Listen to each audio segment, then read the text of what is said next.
Hey guys, welcome back to my channel. This is Sarthak Kapoor and you're watching Sports Science Only.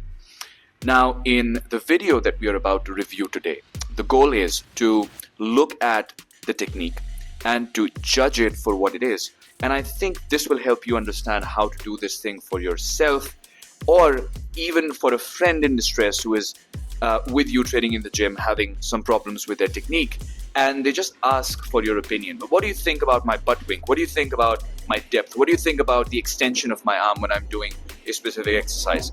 So whatever the exercise is, however it's executed, it's more important when you're judging the exercise to analyze what's going on in that situation and to then pinpoint and trace the problem back to its root cause.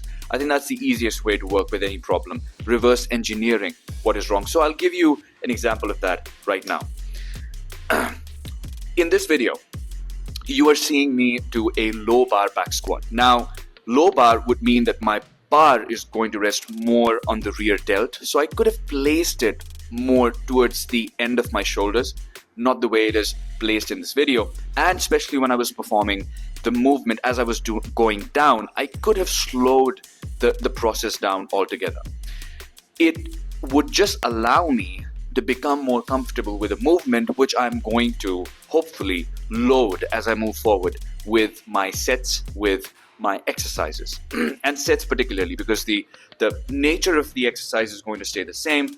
The thing which will change is probably the number of repetitions, and if not, then the load on your back or even the pace of the movement. So to prepare yourself for something which is considered to be one of the complicated compound movements like squats, take your time, feel the presence of the weight on your back in your legs, which is the best way of developing that mind-muscle connection, and then move forward with the process.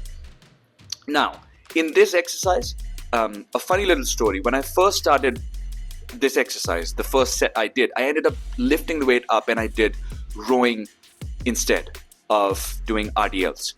And that I have on record because the person who was recording me, the person who trains with me, ended up just recording it.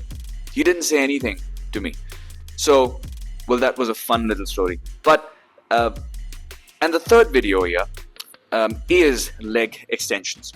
Extending the legs as far as you can, which is not something where most people go wrong. But when you're trying to bring that thing down, I know, and I've said this multiple times, you have to slow it down. But what's even better is to try and keep your hips attached to the bench, right? Try to hold yourself down with the handles that you're trying to hold as you're performing the extension thing. Clenching down on the handles when you're extending your hip, when you're extending your thighs, you're actually trying to hold yourself down and keep your hips attached to the bench as you are extending it and as you're lowering the weight down. So important things in both those cases. Moving back to the last exercise, I actually missed it as I was going through the extension criticism. Here we have hamstring curls. Curls again would mean bringing the weight back, all the way back from that extended phase towards your hips, and then to allow them to go back. When the weight is moving back and the stress is more on your calves, then allowing the weight to slowly descend as it's moving down is the best way, again, to have that control. And with the control in place, you'll have less of a problem with feeling that muscle that you're trying to train. And the more you feel it, the better you feel after you're done with the training phase. So that'll be all from my side for this particular session. I'll be